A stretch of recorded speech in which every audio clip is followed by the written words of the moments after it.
Kamusta? Ito na naman ang isang video from Elneve Tarot. Ngayong video na ito, ang gagawin natin ay isa na namang pick a card reading, pero ito ay iyong general career and fortune or career or business reading. So kung makikita nyo, meron tayong 4 na bagong set of cards. We have the Read and Wise Spirit, the Mystic Monday Tarot, we have the RWS Centennial Tarot, and of course, the Witches Tarot.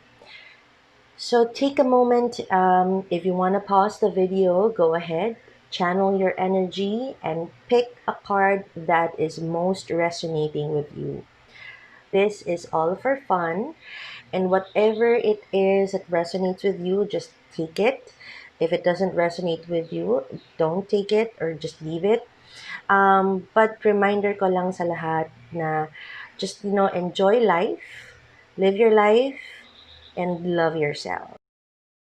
Sana nakapili na kayo ng cards nyo. Mag-uumpisa na tayo. Ayan, nakapili ka na. So, hello, pile number 1. Okay, so we'll start off with the cards. The tarot cards. Ayan. So, mag-uumpisa tayo sa first card. And this represents yourself. So, currently, very tight ngayon ang finances mo. So, this is something that is significant with you. This is who you are. So, ikaw ay isang tipo ng tao ng very kuripot, very tight ka sa budget. Not necessarily na wala kang pera, but very tight ka sa budget mo. Talagang alam mo in your core na kuripot ka, so on, and all that. Okay.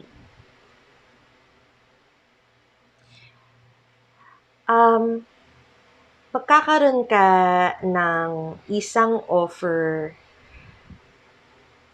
na hindi mo sure kung tatanggapin mo o hindi. This is of course regarding your career. This could be a job offer or this could be a business proposal na hindi mo alam kung tatanggapin mo ba o hindi. Marami ka ng inayawan na mga job offers or business proposal that you were focused on that aspect of your career, aspect of your life right now, that you're not seeing the current one. And that is why it's hard for you to accept this, or it's hard for you to decide if you're going to accept this or not. Marami kang tinitingnan ng mga butas, marami kang tinitingnan ng mga pagkakamali or pros and cons. Ayan, pros and cons of that proposal or career offer. Okay? Here's the next card. Ayan. So, in the distant past, you're the type of person kasi na very successful ka talaga sa buhay. You're very sure of what you're doing in the past. Talagang very, kaya ka nga, maalam ka sa pera. In short. But you're also the type of person to always get approval from other people. Okay? So, hindi ka usually mabilis agad nagde-decide ng basta-basta. So, now, you're gearing towards away from that kind of, what do you call the situation or habit that you would like to get other people's, help as well, or you would have to, get opinions of other people. Now you're more free-flowing. Now you're more you're more of an outside of the box thinker. Medyo nagiging on the how would I say this, parang risky side, so medyo risk taker ka na ngayon versus before. What is on your mind? So yeah, again, you're being cautious and you're being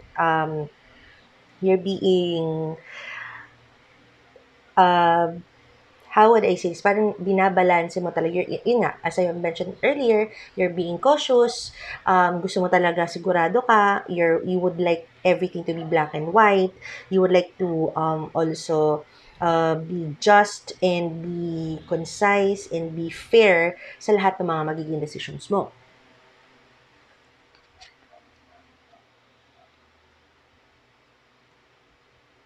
Okay. So, kung hindi ka magbabago ngayon, magiging, kumbaga, masa-stuck ka sa sarili mo kasi. Masyado kang kalkulado, masyado kang, anong tawag dito, masyado kang, um, bantay sarado sa lahat ng mga bagay na ginagawa mo. Again, remember, you're already in this, this is your recent past that you're trying to be a risk taker. So, maybe try to, loosen up a little bit. Kasi kung hindi mo gagawin 'yon, um, maaano ka, makokontrol ka nung mga pag-iisip mo na 'yon. May mga bagay kang may mga bagay ka na hindi mo ma-a-achieve because of that kind of thinking. Okay. So other people think of you as someone who is, again, going back to the pentacles, talagang maano ka, no, about the money. Very secure about the money. So people tend to think of you as someone who they can rely on when in terms of getting opinions from you about their finances. You're also that type of person na you're not really very super duper open about yourself. So, medyo reserved ka pa ng konti. Although may pagka-risk taker ka nga. This is your recent past kasi. And this is your distant past. This is actually what molded you. And now, you've experienced this ng pagiging risk taker. Kumbaga, you have felt that, but you don't want to really take into the plunge because you want it to be very calculative about it. Subconsciously, feeling mo kasi na magfe-fail ka. That is why hindi mo 'to matanggap, itong this one. Hindi mo siya hindi ka makapag-yes agad or makapag-no agad because you always tend to think on um the negative side. Like, kagaya nga ng sabi ko kanina, more on the pros and cons, ganyan. Being calculative, being, trying to be, um, yung sa budget mo. Kasi baka ito, you're not sure if this is gonna work for you or not, mga ganyan. So, the final thing is, you have to take into the plunge talaga. You have to move forward and you have to really, you have to really assure yourself na it's a risk that you are willing to take. Again, you've already read the pros and cons. You've already laid down what's going to happen if you accepted it or not. You just have to go with it. My advice to you is to go with it. Again, andun ka na eh. You've already felt, the high of being a risk taker. But again, hindi pa totally hindi ka pa totally ganun ka-risk taker, but you've felt it, di ba? So why not, take into the plunge, give in, and just say yes, di ba? So lastly, I'd like to give you a few oracle cards to give you more guidance. So you got the protection card, you got the Akasha card, and the transformation card. Okay? So the universe is saying that, yan. Kagaya nga ng very holistic itong cards mo. Call back your power, cut the cords. Yan, soul retrieval. So, meaning to say na you are being protected. Whatever decision that you would like to give or to make with your situation, just know that you are being protected, that you are being watched over by someone. very close to you because your guidance is divinely guided. Yan. So as mentioned, sa ngayon, merong isang spirit guide na nag-help sa'yo with your decisions. That's why she is currently pushing you to take the plunge, to go with the flow. Because things are changing at a cellular level. It's a deep healing. So magkakaroon talaga ng major change sa'yo this 2021. So now, with your question and your hesitations at pag-aalinlangan sa iyong career and fortune or business, just remember na meron kang spirit guide that will help you and guide you throughout your career. Ayan. Napakaganda naman ang message niyo. Team Radiant Wise. Ayan. So we'll be moving on to the next set of cards. Ayan, kamusta kayo? Nandito na kayo? Team 2 or Team Mystic Monday. Ito ang napili ninyong card. So let's start. Ayan. First card is about yourself. Okay, this is what your core is now. Wow. Nang first card pa lang ang ganda na. The Magician. Yan. The Magician. Ikaw kasi isang doer. You are a creator. Okay? So, you're very creative. You're very, you think on your toes. Ang bilis mo makaisip ng mga bagay-bagay. Ang bilis mong, mag-think ng mga ideas. Pag sinabihan ka ng boss mo or ng, kapartner mo sa business, what do you think would be the best idea for this certain problem or certain issue, ang bilis mong makakaisip. And isa kang creative person. So you might be in the advertising field. You might also be in the media field, anything that creative. So an artist could be, but parang ang nafe-feed ko kasi more on the advertising. You are very good with wordplay. Yan ang nasa-sense ko sa'yo. What is the problem? Okay, Five of Swords. Ang dami mong conflicts. Yan. Ang daming bumabagabag sa utak mo, sa pag-iisip mo ngayon. Career-wise, okay naman. Business-wise, okay naman. But there are other aspects in your life that is now affecting your mindset in career. Okay? So, yun yung nagiging problem mo ngayon.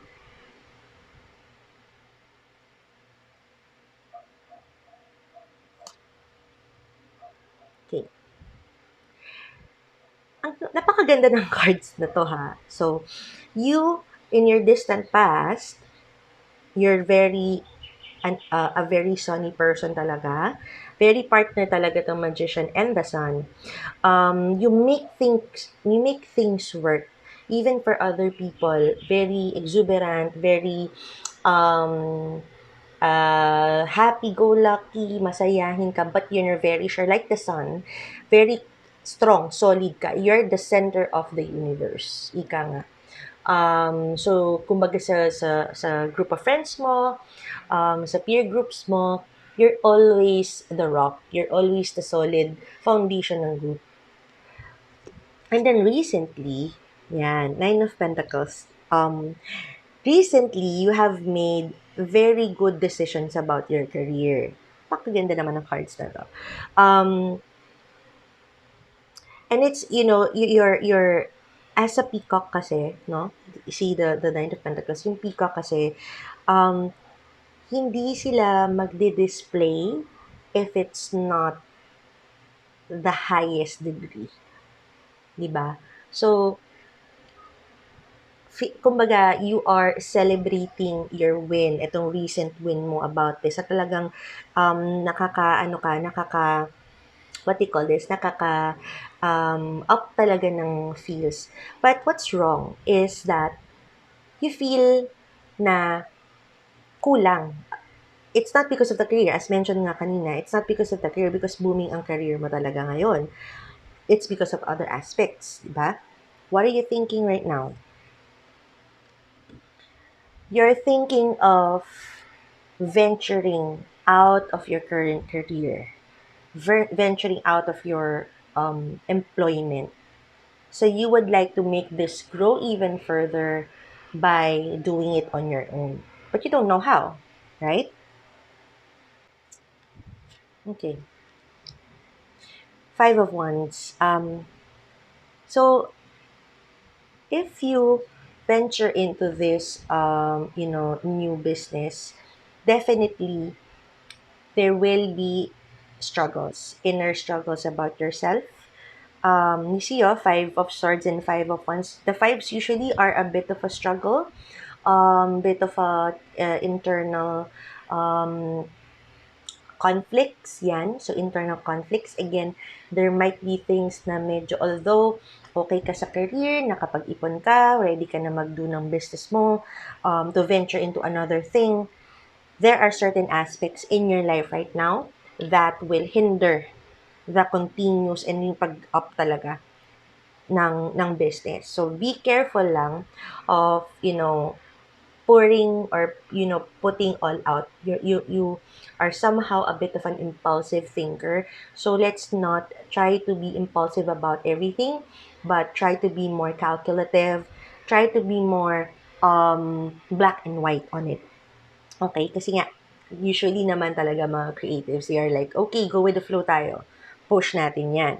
But for in this instance, you'll have to be very careful about your business decisions. Okay, and this is what others think about you. You're very strong. With the Ace of Swords in your reading, very strong and very firm. So, um, you are the type of person na kapag sinabi mo, gagawin mo. Talagang push natin yan. Ipupush natin yan. Kahit na medyo tagilid na. So, firm talaga ang iyong mga decisions. So, I guess this will push through.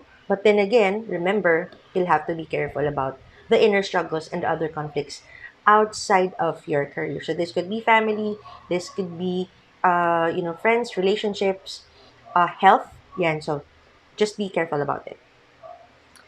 What are you subconsciously thinking? You're subconsciously thinking that you will strive. Okay? You will go and reach everything. Talagang go with the flow ka talaga. Hindi ka talaga mapipigilan. And it's like, going upwards talaga. Yun ang you subconsciously think about it. And it's a good thing. It's really a good mindset for you to have that kind of, energy na pataas ang pataas because that will pull you up. So this could also be, addressed ng mabilis if you have this kind of mindset. So that's good for you. And finally, King of Pentacles, wow, you will be successful. So kahit na anong maging inner struggle mo, inner turmoil, this will just be, salt and pepper to your salad or to your steak or to whatever. It will just make this more flavorful. But then again, at the end of the day, you will be successful. You will reach your goal. Napakaganda naman ng cards na to. Seven of Pentacles and King of Pentacles talaga. And that's the end of your reading. So now, I would also like to add on a few more tips and guidance for you as given to me by the Spirit and by the universe. So you got the ever unfolding rose. Okay. Get grounded and trust your path. Wow. Um, the universe is just telling you to just keep your feet on the ground. So you might feel that all of these messages, that all of the good things coming your way might get into your head a little bit with, again, the peacock on your cards. If it's not big, di ba? You're not gonna do it. But again, you have to be careful about it. You have to go back into nature. You have to understand your core, understand where you're coming from. Do not forget your families. Do not forget your friends and relationships and other aspects aside from career to make it more holistic for you. And if you do that, just you will be supported. Just trust your path. You know where you're going. You know what's going to happen to you. Just unleash your inner self. Ayan, napakaganda naman ng card na ito. So it's a very big yes for your venture. So we'll move on to the next card. Kamusta kayo? So ayan, nakapili ka na ng iyong card for this reading, ang iyong general career, fortune, and business reading. So this is Team Centennial, as you can see. This is my Centennial tin, the smaller one. Ayan. So we'll start off, okay? Move this on the side. Okay. First card will be who you are right now, what you are. Okay, baliktad. Hangman. You're a very content person. Hindi ka mapaghingi na mas more. Kung anong binigay ni God, ano yung binigay ni Jesus, yun ang tatanggapin mo, masaya ka. Okay? You're very contented with yourself. Very in the now. Excuse me. You're not the type of person na um, you know, maghahangad pa ng more. Anong problema mo ngayon? Okay, may mga bagay ka na pinagpipilian. Okay, dalawang bagay na pinagpipilian ngayon. Again, this is for career and finances. I'm sensing this is your current career and a future career or an outside offer or an outside business proposal that you're not sure which one to take. So you're juggling the fact, okay, you're juggling both things at the same time. What are the pros and cons? So it's an up and down process, 'di ba? Minsan nakikita mo, okay itong isa, minsan yung isa na iisip mo, um, parang mas okay. So you are, dubious about both things. You are not, for the first time in your life na nabigyan ka ng ganitong klaseng offer, hindi mo maisip kung alin doon yung pipiliin mo. Okay. Kaya ka naging ganito is because in your distant past, um, there was this very tragic event that happened in your life that you lost everything. Okay? You lost all of your um, fire, I would say. Parang, kumbaga, kung makikita mo dito sa tower card, um, nahirapan ka talaga. You were sort of broken into two pieces. These are also other factors other than career, mga bagay-bagay na nakalito sa iyo noon at kaya nahirapan kang bumalik. Recently, you're now moving forward. Okay? So, medyo mabagal nga lang ang pag-move forward mo from this incident. But you're now moving from this. It's a slow process.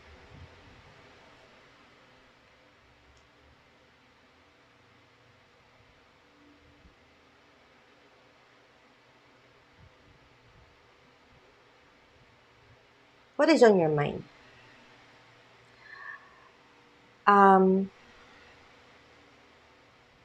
you're now, parang binibigyan mo yung sarili mo ng ultimatum, no? Na, kumbaga,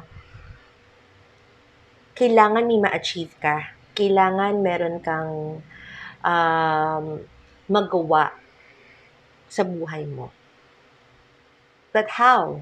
Yun ang problema eh. How? You're the type of person na content. You're not really sure how to move forward. So, my advice to you is to just go with the flow. Diba? Don't try to be content with what you have. Try to have passion. Try to have, something to wake up in the morning and look forward into the next day of what the other or the future holds for you. And the future holds for you would be travels. Okay? Okay. So, traveling or working abroad is in your near future. Okay? So there will be offers for you to work abroad. There will be offers for you to go with the flow and just take the plunge. But ito yung ultimatum na binibigay mo sa sarili mo na if ever, kung mag-push through ba yon dapat talagang all out, no? What others think of you? Okay, you are a very lucky person with the Wheel of Fortune. Magbabago talaga yung takbo ng buhay mo this year. So, um, the plans of, moving away, or medyo lalayo ka talaga kung saan ka comfortable, sa comfort zone mo, i-push mo yan kasi the luck is with you. Okay? So, subconsciously, I, other people think that you're very, very fortunate and you're very, very lucky. So, grab that. Okay. So, this is not scary, ha?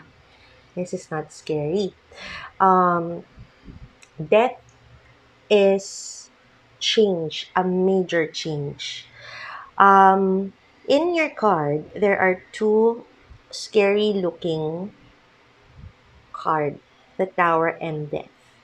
Meaning to say that you are majorly influenced by kumbaga experiences and situations in your life, and that usually changes your core, or that changes your influences. So subconsciously you will be going into another change, a major change, di ba? So again, that's away from your comfort zone with the travel plans of working abroad. So what would be the future? What does the future hold for you?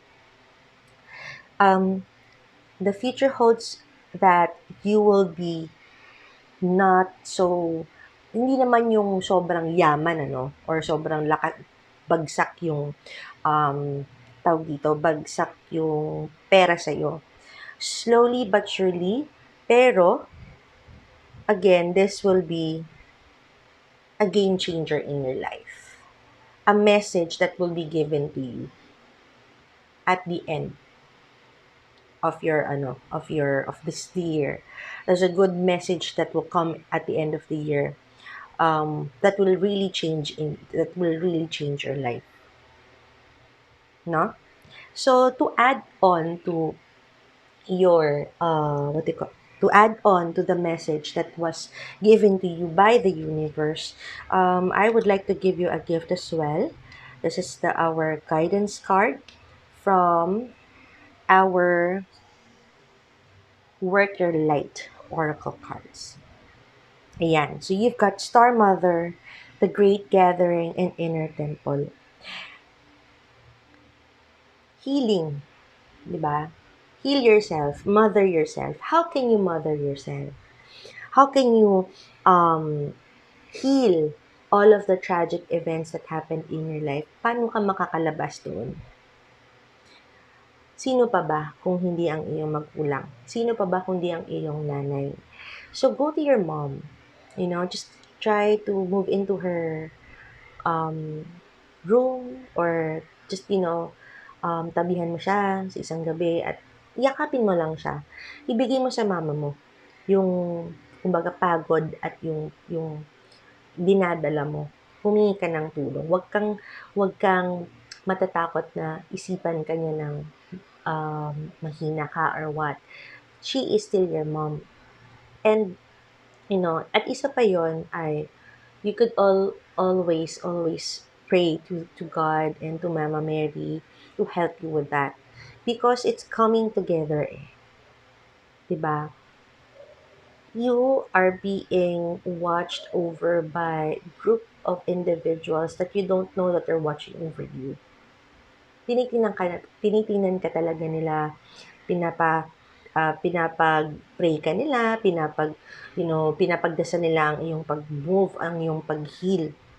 At kapag nangyari yun, you will open the portal to your heart with your inner temple.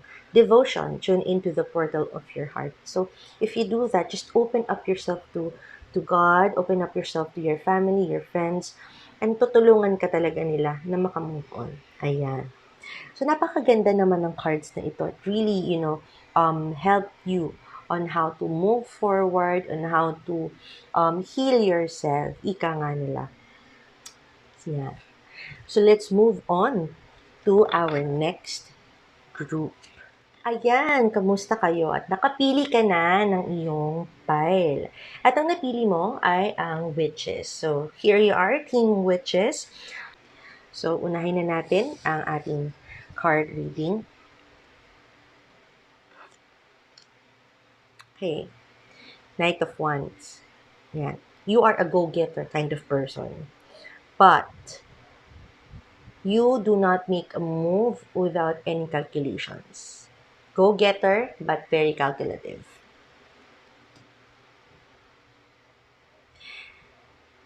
You are afraid of people around you, of being stabbed in the back. You feel that there are certain people influencing you right now na hindi mo feel masyado.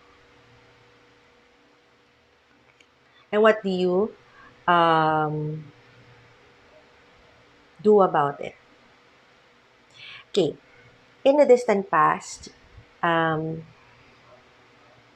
as having a very masculine type of energy, very strong type of energy, as a go-getter, um, you were still young. Medyo bata ka pa rin mag-isip, no? Um, Risky pa din, medyo ano ka pa din, medyo kumbaga swing ka lang ng swing without thinking. But recently,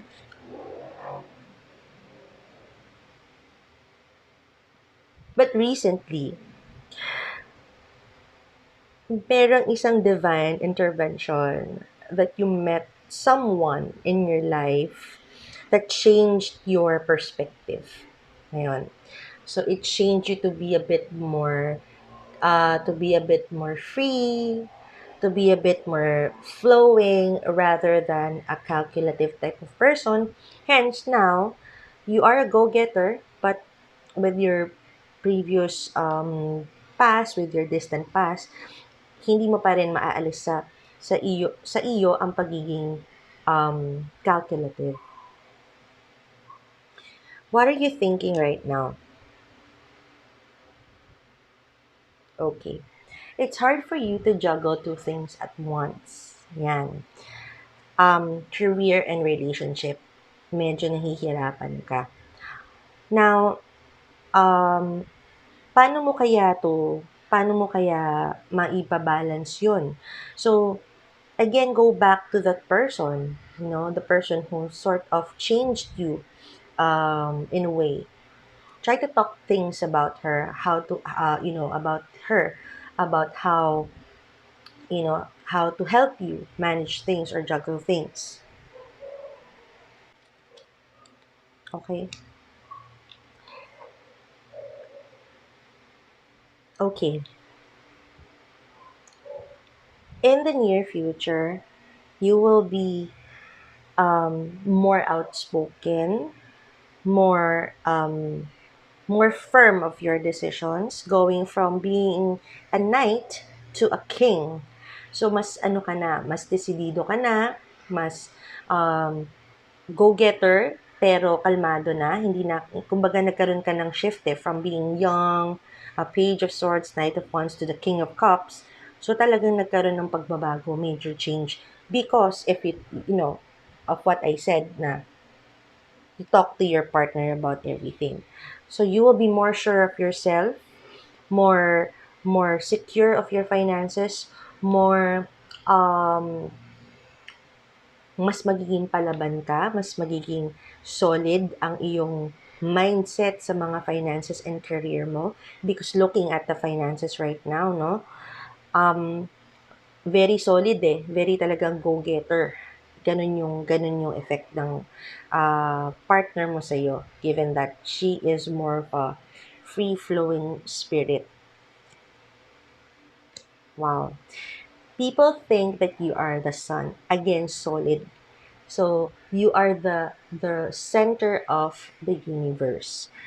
People gravitate towards you.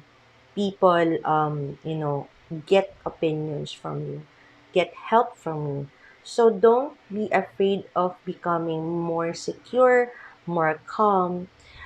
Again, with being a fire sign, here, very fiery, very vibrant ang fire mo, ang passion mo. You might burn some people. So don't think that people are giving bad things about you. This is all in your head. Um Again, they think that you're actually a very good person, a very centered person. Not self-centered, I said centered, very grounded, ganyan. So this is all in your mind. Subconsciously, you feel that you are in the dark. You're being from the sun, no? Ikaw sa loob mo, feeling mo na you're not that person. Kumbaga, might be this, ang persona mo sa labas is very strong, pero sa loob, parang feeling mo mahina ka. Ganon. Parang softy ka inside. You're being clouded or kumbaga natatabunan yung shine mo. No, it's not. So don't think negative thoughts. Don't think negatively about yourself because it's karma, you know. It's the fortune. Kumbaga, luck is with you. Luck is on your side. So don't think about that. And finally, ayan. So you will be having a very successful career for the year 2021. Um, Given that there are certain aspects in your life right now that might hinder you from feeling successful or forgetting that success in your life, in your career, don't. Okay? So you have your partner with you. Ask for her help. And, if you do that, then definitely magiging masaya ang iyong career. So, aside from all of these messages, I'd like to give you a gift that the universe also wants to give you. This is the gift of guidance. Yan. So, I would like to give you another reading as a tip or guidance for you as you go along your journey in your career. The initiation, rite of passage crossing the threshold. So you won't be going to the better aspect of your career if you don't, um, you know, if you don't move into the dark side. Kumbaga, hindi ka dadaan sa tunnel, hindi ka maghihirap because hindi lahat ng bagay ay nakukuha natin na sobrang mabilis. Pinaghihirapan natin yan. And if you see, the goodness of um, hard work, mas masarap yung feeling kapag na-achieve mo yung success mo. Saan mo ba gustong pumunta? Where are you being called to journey to? So think about what it is that's really bothering you. Um, what is it that you can't juggle? 'Di ba? Is it to have a family or is it to have a strong career? Once you realize your worth, once you realize your true calling, then definitely ma-achieve mo yung success. And again, align your life. What is not aligned or needs to change? Again, going back to your previous reading, so sobrang connected niya, no? Um, think about it. Have a process. Feel the sand in your feet if you go to the beach. Feel the air. Notice your breathing. Just take a moment and look back. Think about what needs to be aligned, what needs to be done, and just write it down on pen and paper. And you will see that it will really, really help you with the help of your partner, of course. So, ayan. Thank you so much at nakinig ka sa akin for today. Pinayagan mo ako and you allowed me to help you and guide you. You allowed the universe to help you and guide you in your journey to your career and fortune. So, thank you so much, guys, for watching another video of Pick a Card with El Neve Tarot. So, again, wanted to remind everyone to just live your life and love yourself. Good luck! Bye!